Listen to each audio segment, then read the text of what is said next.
Welcome to Screen to Speed, powered by INIT Esports. In this podcast, we dive into the journeys of remarkable individuals making waves in sim racing and bridging the virtual with the real. From the thrill of digital circuits to the roar of real-life racetracks, we explore the passion, dedication, and innovation that drives the world of motorsports. We'll hear from athletes, creators, and pioneers sharing their stories, insights, and the powerful ways sim racing is connecting communities and creating pathways into motorsports. So buckle up, Screen to Speed starts now.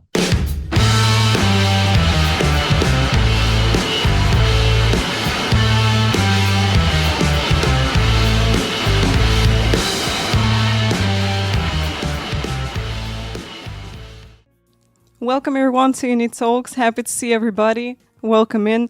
And we have Nina today and Esmeralda with us. So that's a special INIT Talks. First time we got two guests at the same time. They did Daytona 24, so welcome girls. Hello. Hi. Hello. So let's start. How was your Daytona 24? What kind of issues did you experience for this race? Let's go. I think we can start with Nina and then Esmeralda going to tell about her experience as well. Yeah, sure. So I did the qualifying, which didn't go as well as I planned, but we qualified P9 in class, which is all right. But then I drove the start and sadly had a spin at the start, completely my own fault, but I didn't touch anyone, didn't touch the wall or whatever, so it was fine. I was just down a couple of seconds of the field, but yeah, from then on we just kept it clean, and maybe it was also a good thing that we weren't in the field, because there were some issues up ahead that I saw and that kind of stuff. So in a 24-hour race there's plenty of time to make up time, obviously. So we just completely went hey, let's keep it safe, just without incidents and everything. And yeah, it was pretty much without incidents for the first, 2 hours or something. Just a couple off tracks, but nothing really. And then I already left the cockpit and gave it over to Sarah, I believe, at first. And then it was between Sarah and Esmeralda for a little bit, and eventually I went to bed, but maybe Esmeralda can talk about her stint a bit more than. Mm-hmm. Yeah, well, I have to be honest, I don't remember very well. So, but yeah, I took the car from, I think, for my first stint, it was still without rain. Stint went fine, no major issues. And then in Sarah, her next stint, it started to rain. So that was interesting. Mm-hmm. Just a second. Sorry, I got a bit distracted there. No, it was pretty difficult conditions, and Sarah Dove drives with a, what was it, G29, I think, which makes it difficult to drive in the rain. So I took over.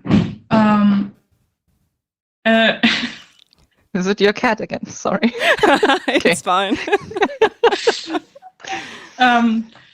So I took over from Sarah and didn't really have any major issues. And then I think Beemsterboer took over. Yeah, that's right around the time when I then went to bed. And obviously, as you mentioned, the first set of rain was very difficult, very spotty rain, and very changing conditions. So the track was different every lap, but we fought our way back up to 8th place, if I remember correctly. Mm-hmm. And and then with rain it was a bit all over the place. All teams had different kind of pit stops when people went on wets. Maybe some people still was out on dries and everything. Mm-hmm. But yeah, we just kept the car clean for a very long time. And then as you said, in the night, Beemsterboer then went in, and I went to bed because my stint was very early in the night. I think it was 3 a.m. roughly. So in the night, there were some like 1 or 2 incidents, I think, Esmeralda, which like lost a little bit of time, but yeah, it's fine. Yeah, Sarah got hit in the back Oh, right. Yes. by, I don't know if it was A a GTP GTP. or Yeah. Oh, SpongeBob. Yeah, it was a SpongeBob livery. And I mean, yeah, it's just they just went a bit wide into the entry of the second horseshoe, and then just, you know, on the wet track, very difficult conditions, locked the tires a little bit and just like rear-ended us a bit, which wasn't too bad. I think it was like 6 minutes of repairs, so it was all right. And yeah, then in the night we had, I think, 1 contact with the wall of like 15 minutes of repair. And I think Beitske went off as well. I don't know if she had any like contact with that. Yeah, I think she went straight into a wall once. Wow. Yeah, and then we had wait, I actually have like a small recap on the side here. We went back a couple positions. I don't remember. Oh yeah, we were up to 6th at first, and went back to 8th because of that. And then when I got up, it was like me and Beitske just, you know, swapping stints. And we went back down to 6th with, I don't know, I think like 6 hours to go or something when you and Sarah came back online. And yeah, from that, just further like trying to keep it clean and everything. And we managed to be in a very comfortable P4 in class, and with like a couple laps to the car behind and a couple laps to the car in front. So it was a very stable condition at that stage. And then we just yeah, did our own race and kept it out of the wall and everything. And that's also where we finished. So P4, that's a great result. And yeah, I think also Esmeralda, for you, it was like the highest SOF you ever drove in. Yeah, definitely. And you did very well for that. Thank you. So yeah, your times were really good. You were pretty consistent and everything. And yeah, overall, great team. Like, I'm looking forward to the next time I get to drive with the 3 girls, and it was great fun. Yeah, you just said that you had some kind of like mixed conditions in the race. I think we had the same. I'm not sure if conditions were the same in all splits in iRacing, but we also had kind of spotted rain, and it just you know, started and then ended again. Race with Olympus Sport. This time we've been in a GTP car, Ferrari. And, you know, we end up P5, and we actually didn't finish. So we had like 4 or 5 hours till the end of the race. And unfortunately, we had to call in the car because one of the teammates, he just, you know, braked and went straight to the wall. And just broke the whole front of the car. And yeah, unfortunately, we just like, okay, we P5 like out of 22 cars, so only like 4 GTPs survive in the split. That was crazy. That is crazy, yes. Yeah, you know, definitely that's the first Daytona for everybody in iRacing where we had different conditions, where we had rain first time. Would you like to have to drive in the dry, or like it was really interesting for you to drive in the rain and this mixed conditions? And how was it for you to, like, when you jump into the car, and how was it to get used to the conditions? And Nina and Esmeralda, I'll let you go first. Yeah, it's fine.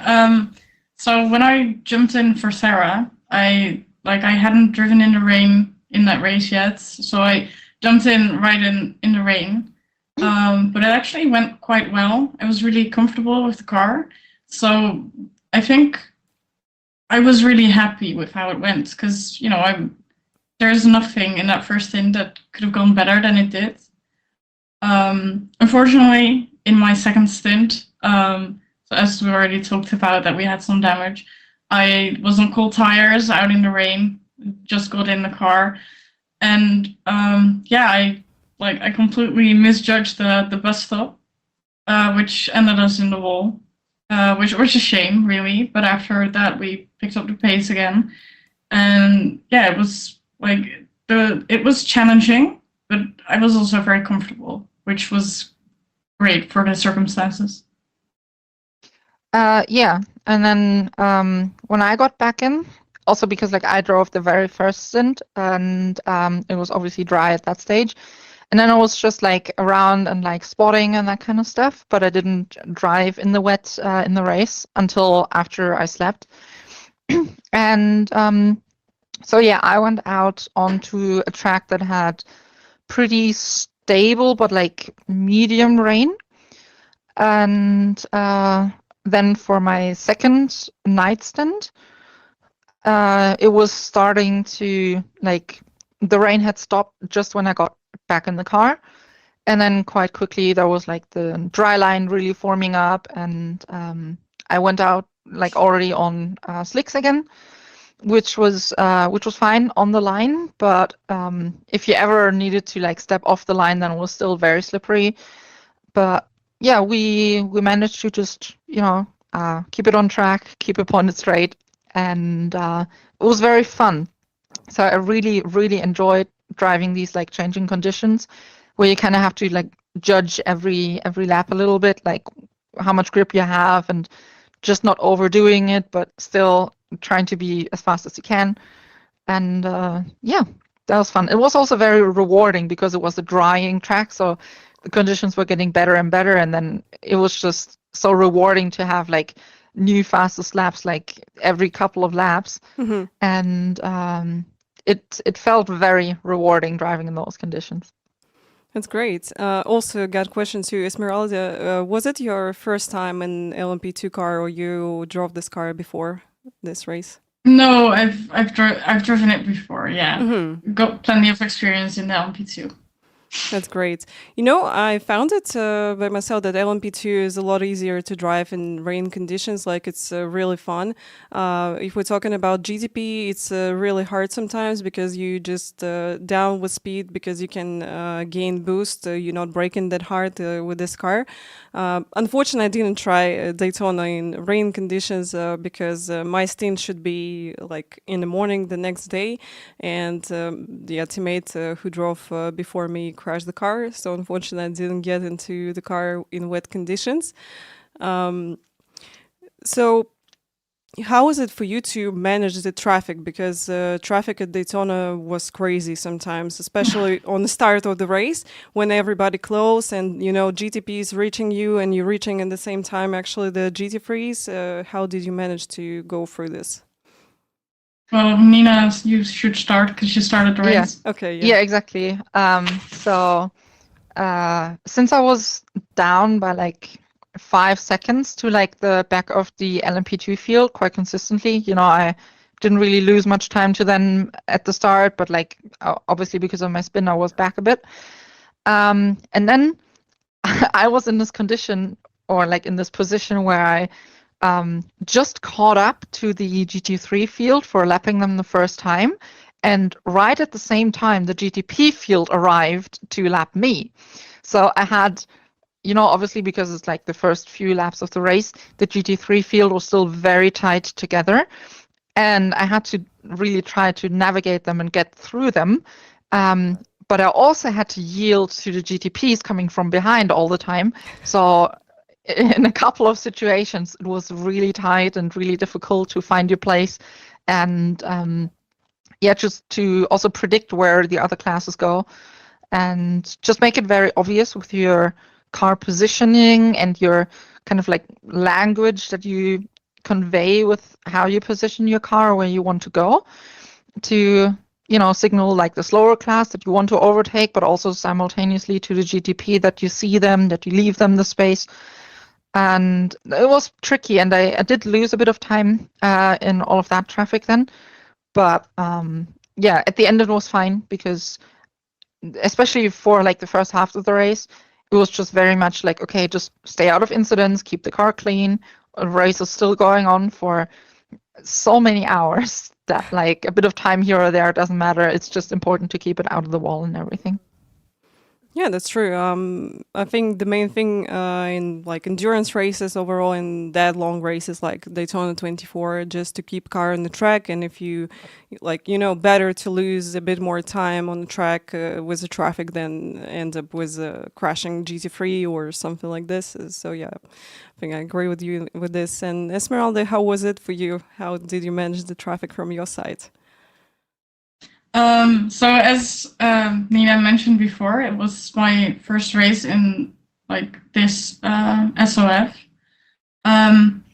So it was a lot easier than I was used to, because most of the time in lower SOF it's just less clean and they give you less space.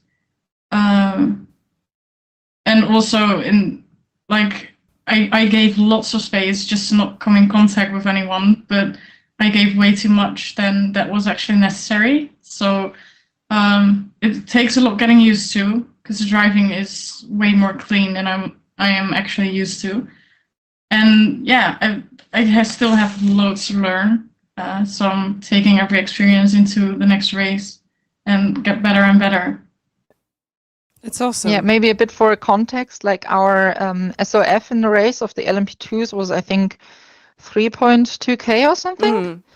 And you, like, your iRating is, I think, like at like 1500, because you just don't do a lot of officials, there's no shame in that. And I absolutely know the feeling. But yeah, it's definitely that at this like SOF, you can really trust the other cars around you to just hold their line, and it's fine if you just give like on your on your inside to just have like 1.2 cars of width, just giving them that for like a little bit of error, but like they will keep your line. But if you're not used to that, then you probably give like 1.5 to 2 car widths of space in the inside. But we were spotting for you, and we were trying to just make sure that like, hey, you're fine, you can absolutely do it like that, but you can also like be a bit closer. People tend to keep their lines, and you can trust them at that SOF. Yeah, that's actually really awesome that Esmeralda had this opportunity to drive with you, because when like starting, you're not doing a lot of officials, you're not doing, for example, a lot of endurances, and you get into the team where you got faster people and who's got more experience. You definitely, just jumping to the next step after such events, and I think that was really good. So Esmeralda, what do you think? How was it for you to drive with, like, to gain experience from your teammates in this event? Yeah, well, we talked about it last time that you interviewed me, but it would be a dream for me to join this team, and then a couple of people made it happen, and I have to thank Nina for this as well. Because she heard it and she immediately contacted Steffi about it.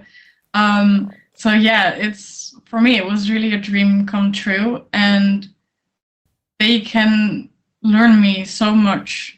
So it's just overall a great opportunity for me to take steps in sim racing, and obviously I'm not there yet. I still have lots to learn. I have to get quicker and quicker, but I'm with the right people for that now. So yeah, I'm looking forward to all the races that we can do together. And I was truly honored to be able to race this with the 3 girls. That's really awesome. Yeah, it's also, to add to that, maybe a little backstory. We were racing at the Sim Expo, you were part of that. And then that's where I met you for the first time, and we got along great and everything. And then the race came on. And obviously I looked at like people before and saw like, okay, you have 1500 iRating, that's not bad, but like I don't know what to expect and here and there. But then you really, really surprised me with your lap times. You were really quick. You were up there with like really like the fastest of us. And that's when also, like, you mentioned that you would love to be part of a dream team, and I was like, yeah, well, you definitely have the pace, and I was like, yeah, well, you'd be a great addition, and you absolutely were. Very happy to have you on the team for this race, and thank you. Yeah. Yeah, that's a little bit tricky thing about iRacing. Yeah, when you're starting, you got like 1500, but you got a really good pace, and people just like, oh, you just 1.5k driver, like you're not going to drive fast, yeah, and then you're driving fast. It's really cool. But I'm pretty sure that Esmeralda going to gain iRacing like with no time. Here's a really interesting question in the chat from viewers. Were there any drummers in the pit lane? I saw one GT3 in our race, just teammates. That was Matt Loveridge, who's also in the Olympus team.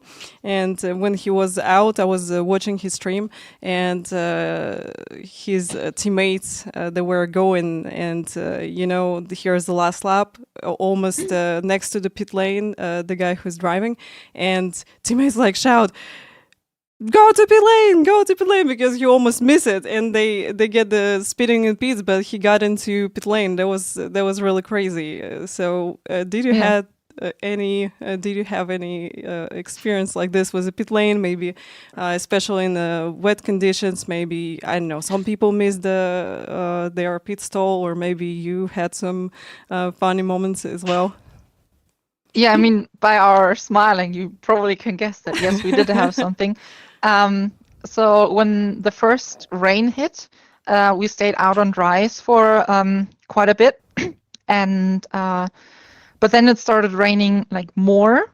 And we were like, okay, the lap times are getting significantly slower, so we have to pit for wets. And then Sarah was in the car at the time. And we were just like, okay, like we have, I don't know, we had just had a couple laps left in our stint anyway. So we were like, okay, we just pit like 2-3 laps early. And then she went on to like the apron and normal pit entry, and started turning left. And the car didn't do anything. Oh no! And then she held this, and she was in this like absolute aquaplaning, and was absolutely dead center straight. The car did not move at all. And then she was like, "Oh, she's gonna miss pit entry. Well, okay, then we just do another lap." Steered right, nothing happened. and then just like, okay, well, we passed it. Like we have to like go back onto like we were like at where like the grass already starts at the tri-oval, and then kind of try to make it on track, obviously without spinning or hitting other cars and getting in the way and stuff. And we actually had another team message us like, hey, you're sliding around, you should pit. And then we just like text back like, yeah, we tried, like we just missed it, we aquaplaned straight. That was kind of funny. And then next lap, we just managed. It was just like you had like this really long, straight and wide line where like the water was completely standing. Mm-hmm. So you had to really like positively cross like that puddle to really get grip again, and to be able to, number one, steer, and number two, slow down. And then later in the race, I think it was like around like sunrise or something. We also had one problem where we had a driver change, and I think it was Baitska. I don't remember exactly, but when you do a driver swap, the pit limiter turns off. It's on before, but like since you get out of the car, which stops the engine, and then you get back into the car, that deactivates the pit limiter, obviously. And she went out on her first stint, and suddenly thought to herself like, that's a bit fast for pit lane. And then already was like, oh, pit limiter and slow down. But like we already got like the drive-through penalty for that then.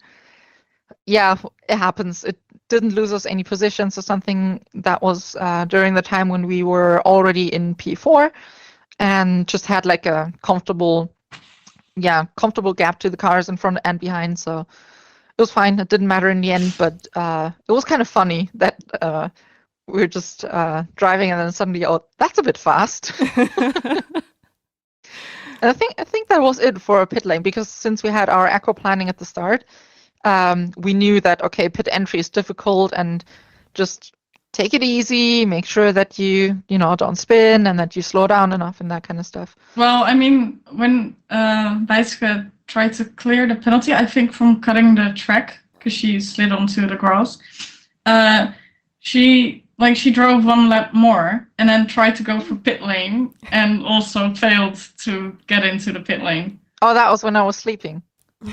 All right, yeah. Yeah, Okay. so she went straight as well.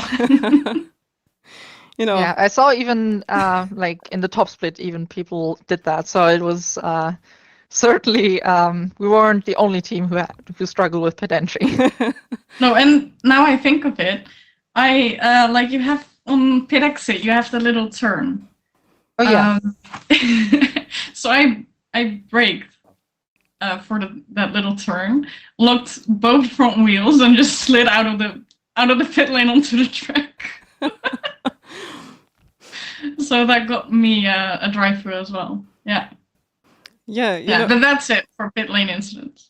Overall, Daytona pit enter is really tricky. I remember how I did oval race here with next gen cars, and I think we had really long race, like I know, like 80 laps or something like this. And we were going to pit for fuel with a pack of the cars. So I had like 2 or 3 cars ahead of me. We pitted together.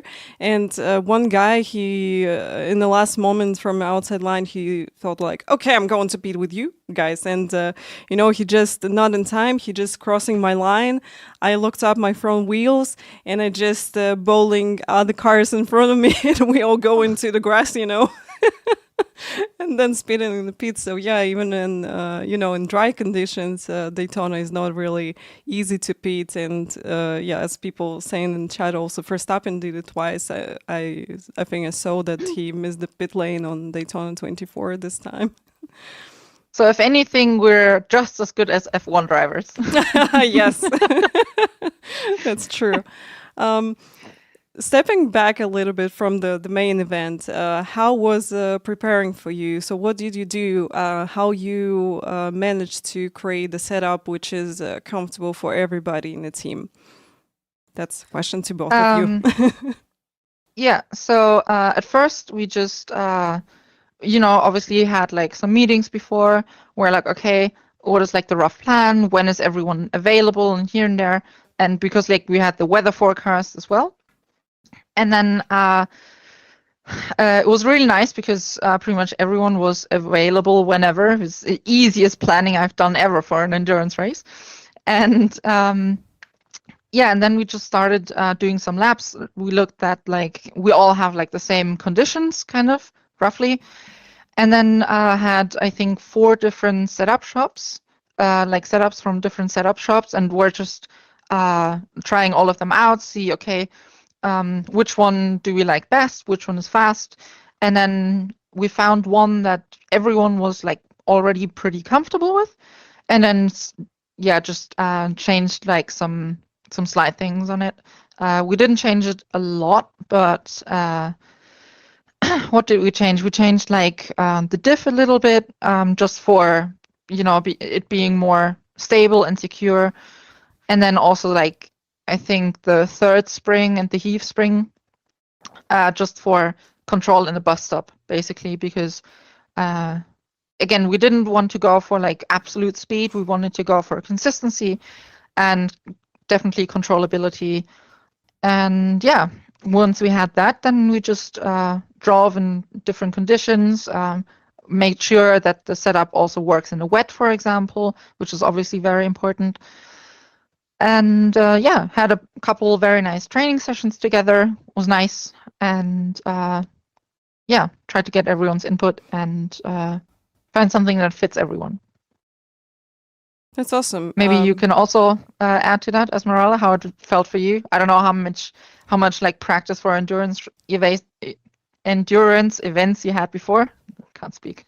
I mean, it depends. On Daytona, I had quite a lot of experience because I've been doing the 24-hour event.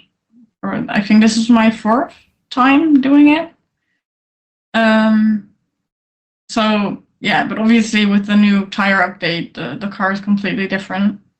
And And then I practiced more for this one, I think, because I wanted to be quick enough.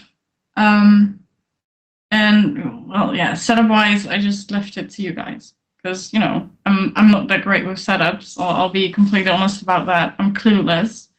So yeah, I tried the different setups and they all felt okay. This one felt for me as the best one, and thankfully for everyone. So yeah, it was. I mean, yeah, not too much to add. Sorry. Yeah, that's fine. Also, like I, for example, was I think the only one who preferred a different setup initially, but I also mainly drive the F4 usually, which is kind of like happy on the rear axle. So I'm really used to a car that is very like loose, so like oversteering and that kind of thing. And but then I was also like, okay, I'm fine with driving a different like driving style. I had to change like my pedal input slightly for that to get back to the pace, but it was definitely fine, and I was happy to change my little part for the team effort so that everyone's comfortable with the setup. Yeah, also, just let everybody choose the set and decide what to do with it. So just like, guys, you just share a set with me. I'm going to get used to it. So I don't really care about setups because I usually drive, Porsche Cup Series, for example, and I'm driving the open set where a car more loose, and I'm driving the fixed set where a car a bit more on the steery. So just kind of adapt my driving to it. And it's usually for me really easy to drive in endurances because I'm like, I'm going to be okay with whatever set you're driving. So because some people just prefer a little bit more in the steery because it's a little bit more safe, kind of. So if they feel okay with this, I'm like, all right, let's go for it. So what plans do you have with Dream Team for this year? So maybe some more special events, and so what is your plans for the future? I don't know the exact events by heart that you guys wanted to do, especially like Sarah and Esmeralda, because like I have to like see a little bit how many like what weekends I'm free next year, because I will probably spend like some weekends at the Nordschleife. Yeah, I'm gonna update on that like as soon as that's more like ready and stuff, but I will probably spend quite some weekends where I'm not available. Also, the IVRA season like continues in February in about a month. So that's also when I have like my weekends where I do like race control and where I'm just like occupied with other stuff. So, but there are a couple races that we definitely can do together.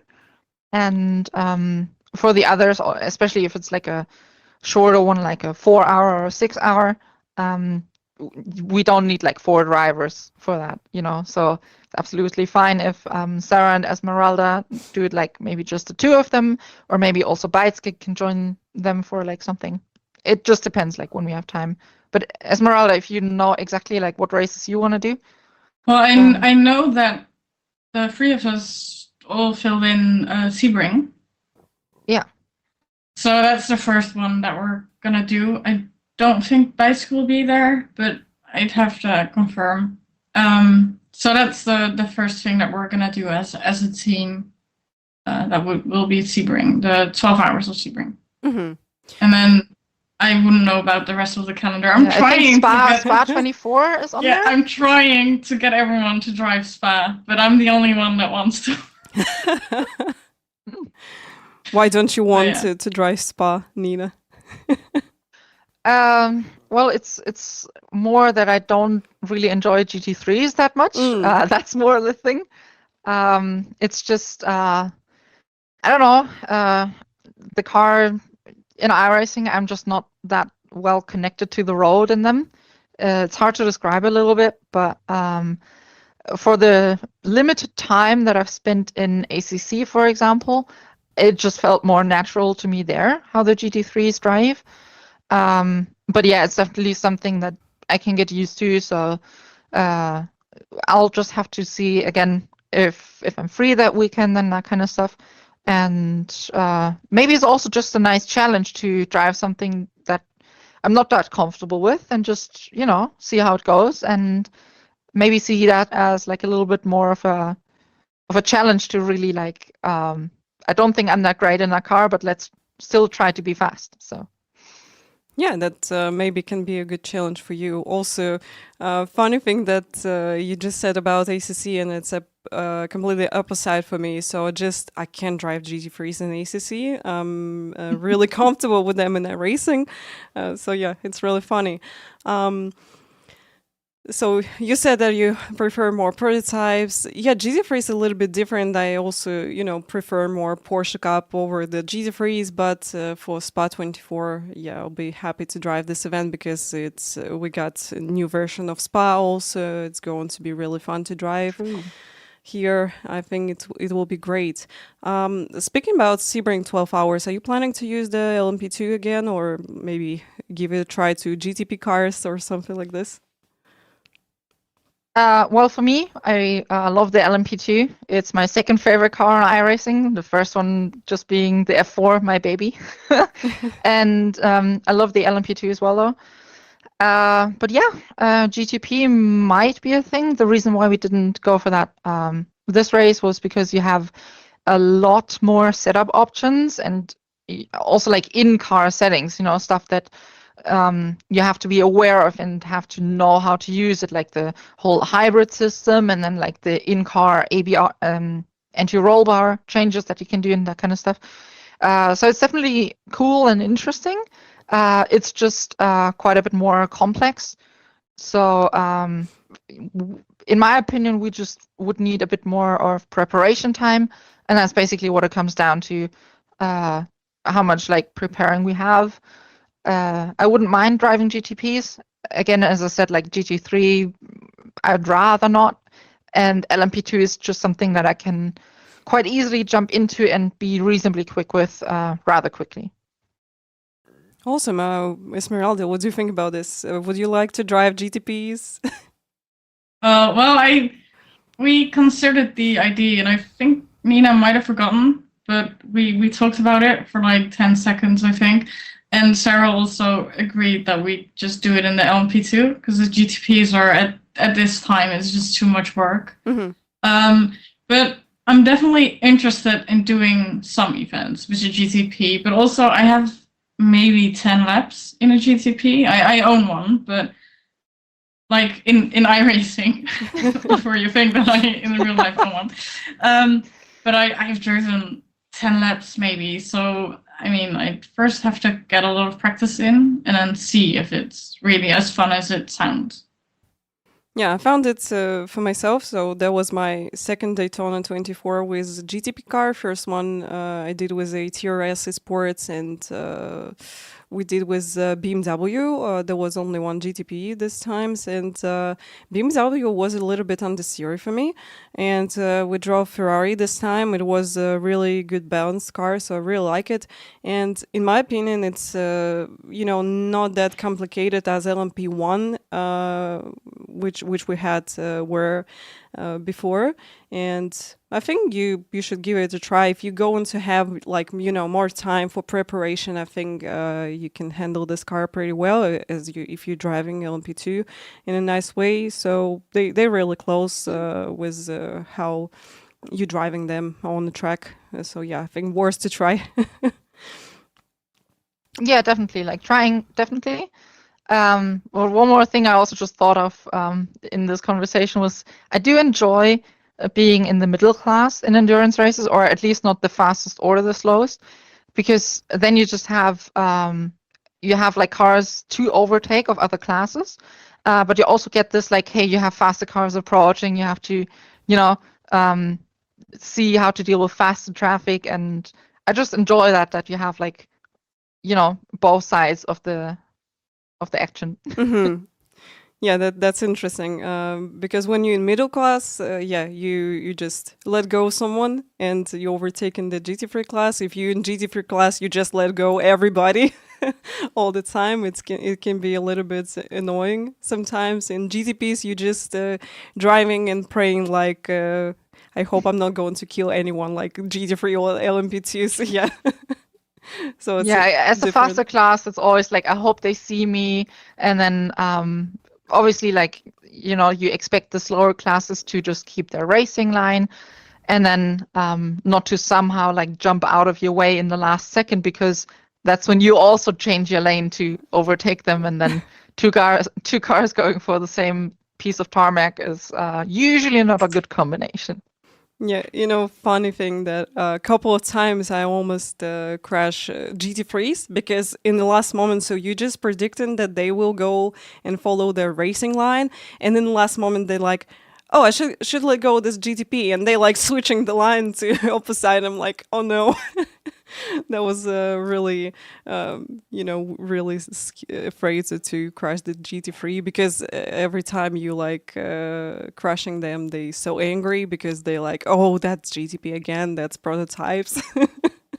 No letting. Yeah, like I always like for endurance races or like multi-class races, what I like to do is to, I don't know, open a streamer or like somebody look at like a couple laps of other classes, so I know what like their normal laps look like, and also maybe where they are grip limited, because maybe once the corner is very understeer for a GT3, so that way if I'm in a faster class, I know that probably on the exit of this where they are understeer, I shouldn't overtake on the outside, but I should rather just cut back and overtake on the inside because they're grip limited anyway. So I try to just proactively try to avoid like being in difficult situations for both of the cars. That's really good advice, I think, for people who's thinking about endurance races. So for myself, what I did, I tried to drive in GT3s and then in prototypes on the same track. So you kind of see then where to expect LMPs incoming, being GT3 class. And as a prototype, you like already know that you can overtake here because you already saw being in GT3 where LMP is incoming for you. So yeah, I think that's a good thing. Also that you can watch maybe a replay instead of jumping to the car. Maybe you're going to need more time to adapt to race it. So just jump into replay and just see where people overtaken most of the time and where, as you said, GT3s had like more understeer or something like this. I think that's a good thing. So we got Assetto Corsa Evo, which just came out to early access, and you just said that you tried it on Sim Racing Expo.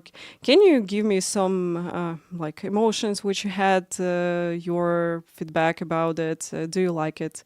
That's a question to Nina and Esmeralda. Not sure if Esmeralda tried it, but yeah, I'm really curious about this. Me or you? Well, I mean, Okay. you go first. Okay. So yeah, we like first off we both tried it. Since we had like an exhibitor pass for the Sim Expo, it was really nice because we could just on the evening of like the second to last day, we just went over to the stand that had AC Evo on, and we're like, hey, we're working on this and that stand, and would it be possible tomorrow morning? Because we had an hour before it officially opens.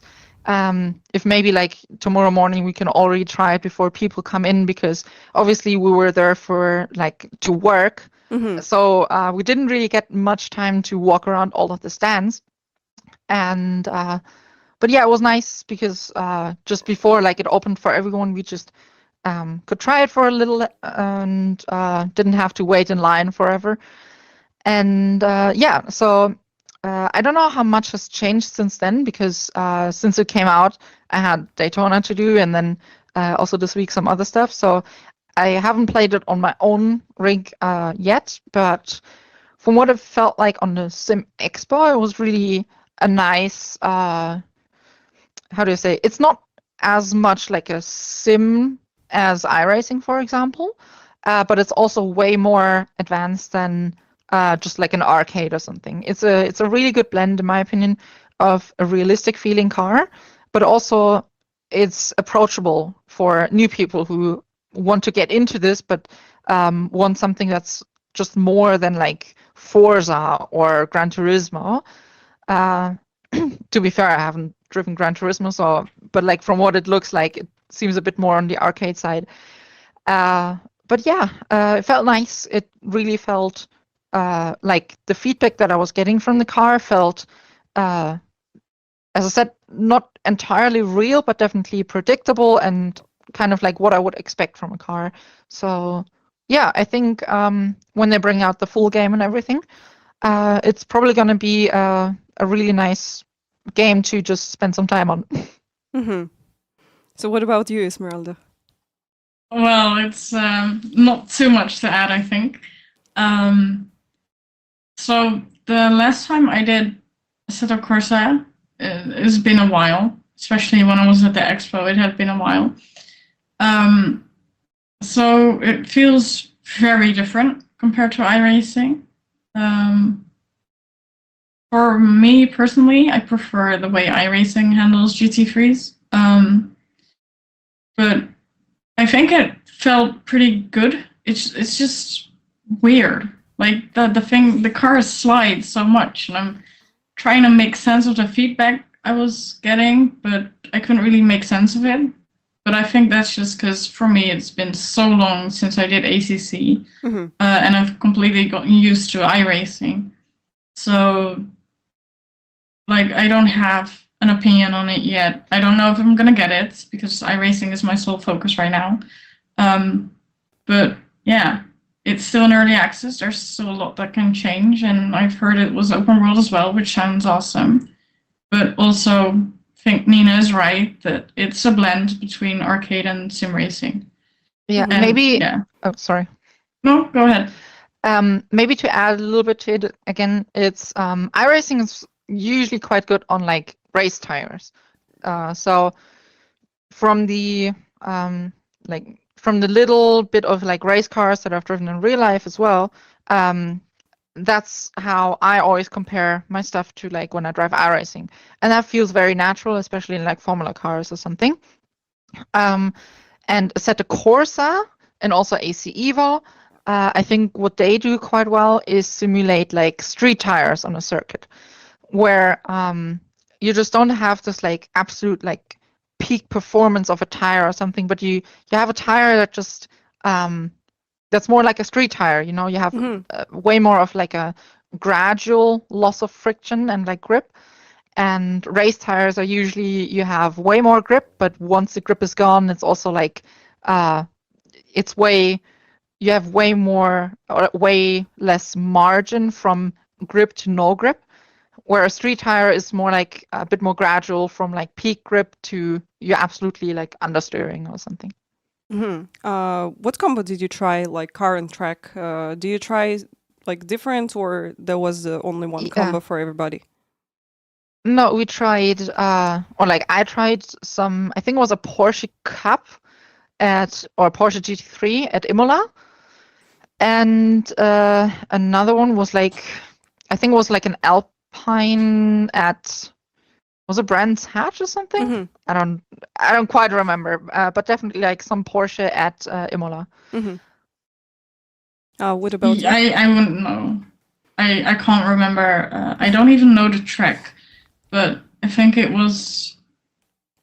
Well, I don't think it was Imola, but I can't remember. I've certainly driven Imola.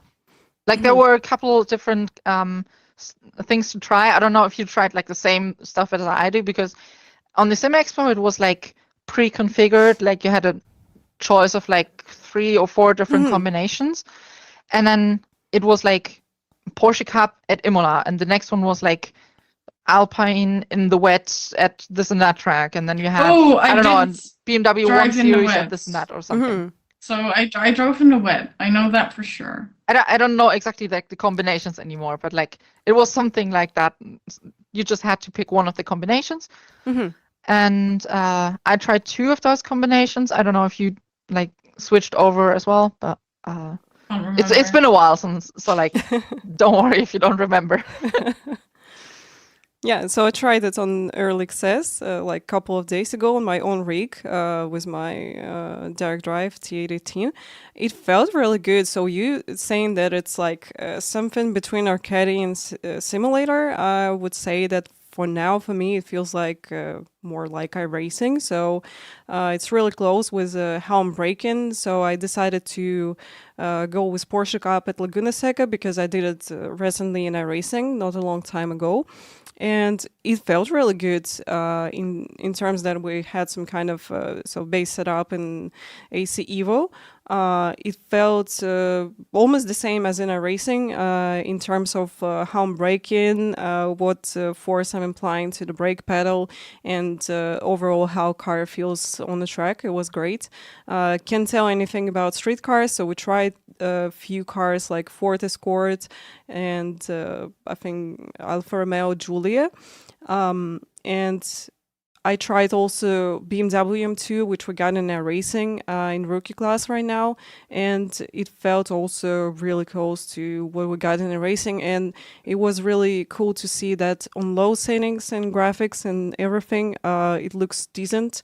So I think that AC Evo going to be a good entry point for some people, especially that it's more open to everybody. Like as you said, here's some cars with street tires, and maybe some people can be interested in them because they're driving their own cars on the racing tracks, and just would like to drive their cars in the sim as well.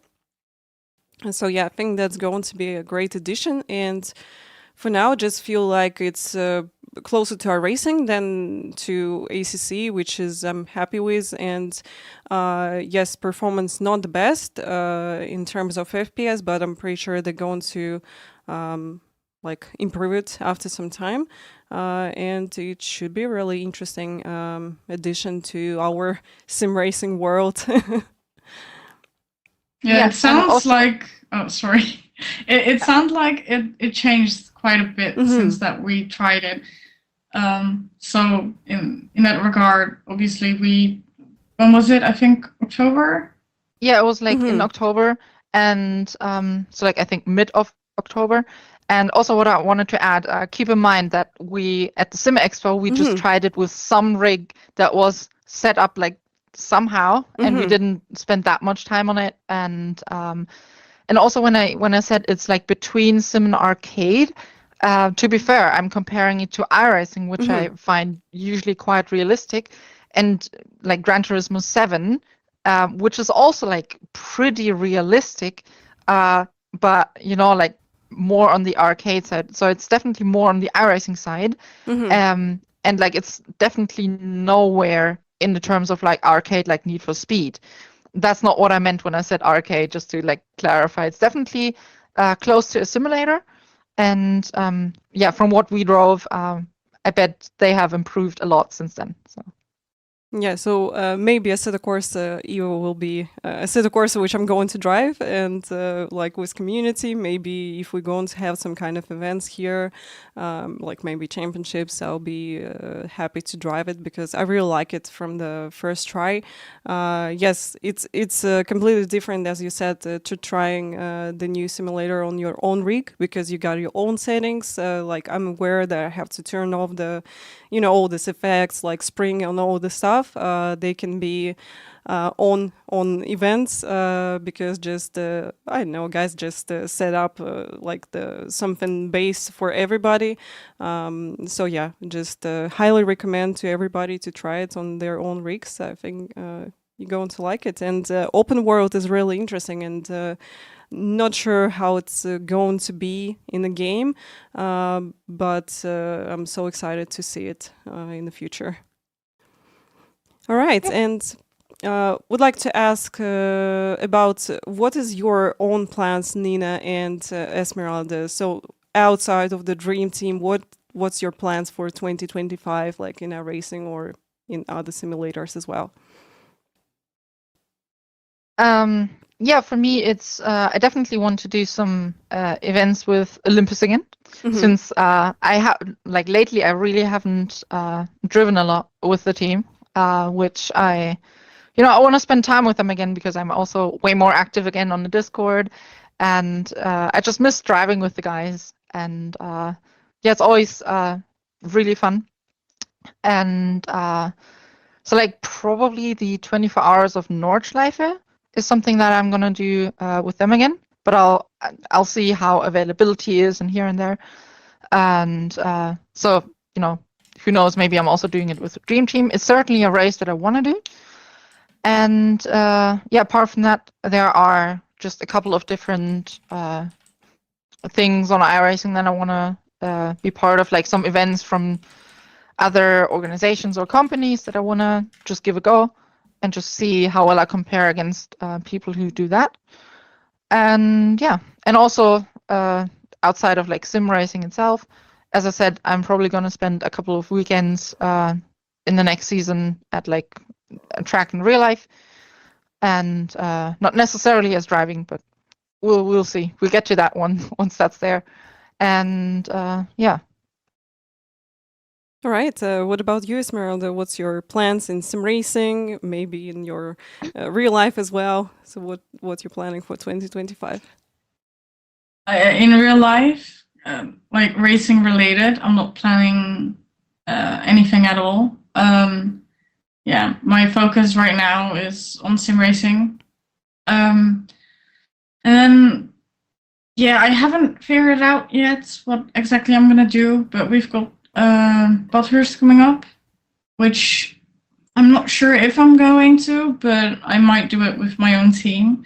And then for all the special events that we're not doing with the Dream Team, I might do it with my own team. Mm-hmm. And then we've also got some other endurance races coming up that are not part of the special events that I might do with my own team. And yeah, it's not anything excited, but Right. there are plans outside of the Dream Team. So. Yeah, I hope you're going to enjoy some races with Dream Team. From my side, I will do some events with Olympus Sports. That definitely will be special events like Sebring 12 hours and like Spa 24, some other events as well. And I think we're going to continue the championship in the Evo A Club Sport. So probably I'm going to do a couple of rounds in it. So excited about this to drive Porsche Cup once again. Here's another one question from the chat. It's really interesting, I think. So as we've been talking about AC Evo, so people asking where can you place the ACC, like where it stands between iRacing and the AC Evo, or like other simulators, GT7. So for me, I think ACC is completely different, in my opinion, than iRacing. Like, it feels a bit weird for me when I'm trying to drive the GT3s and ACC. I don't know why, but I found it really hard to just transfer my driving skills, my knowledge and everything from iRacing to ACC. So usually I'm struggling quite a lot with brakes. Compared to iRacing, you have to really push brakes hard, and, it took long time to get used to it. So how is it for you, Nina? How do you feel in ACC after racing? Yeah, so like I don't have that much experience in ACC. I have like 100 hours or something, and like 80 of them is like what I spent like continuously, like really trying to get like good laps in here and there. So it's very different how you have to use your pedals. So it's very difficult to like just simply switch between them. I had to really like relearn how to use the brake, just as you said. And then it took me like, I don't know, probably like really like 10 or 20 hours to like properly figure it out. And then I had the same issue going back to iRacing again. So also, like the feedback you get through the wheel is quite different because iRacing only gives you the forces that you have like in a real steering column, whereas ACC also gives you, I think, some chassis feedback and that kind of thing. Which is, it's just a bit of a different approach. It's from what I felt is that on ACC I can understand way more what the tire is doing in terms of like slip angle and also how the assist systems work, so like traction control and ABS. And then iRacing, especially like GT3s, just feel a bit disconnected to me, but I'm also, again, I'm not that good on GT3s anyway. So who am I to judge? But yeah, so it's just a bit of a different approach. Esmeralda, what do you think about ACC? If you tried it, I'm not really sure in this. Oh no, yeah, I've got I think 500 hours in ACC because I used to do the more female racers series. I think it's really difficult to give feedback because in ACC I'm a lot slower than I am in iRacing. A lot's got to do with the braking, which I never really figured out in ACC. I don't know why. It's just because I can definitely trail brake, and in iRacing it's all fine. But in ACC, it's the braking zone where I lose out every single time. And I've looked at telemetry a whole lot of times, but to get it right every time, it's just so difficult. While in iRacing, for me, it comes naturally.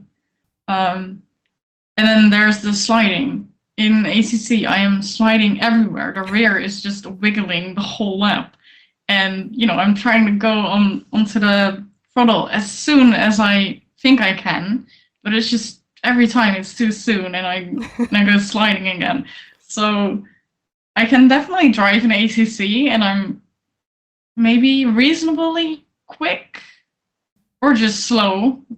I'm not really quick, at least. So yeah.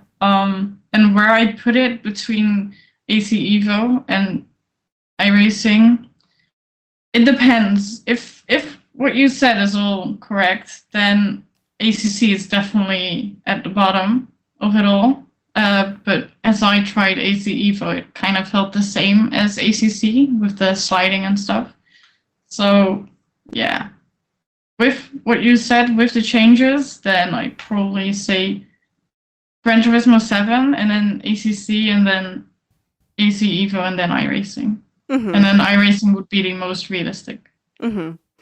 Yeah, as you said, I think I'm with you in this. So you said like driving and racing just coming naturally compared to ACC. So ACC feels a bit weird for me with braking, with everything. So it's really hard. Excuse me. Bless you. Bless you. Thank you. So yeah, girls, it was really fun to speak with you. That's the first time we had the INIT Talks with two guests. It was really fun. Thank you so much for being here. And I wish you good luck for 2025 with racing events, with everything. And I hope it will be good for us. Less crashes, more podiums, and fun racing. Thank you so much. Yeah, same to you. Thank you. Thank you for hosting. Okay, guys, thank you so much for watching. We'll see you on next INIT Talks. Bye-bye. See you. Bye.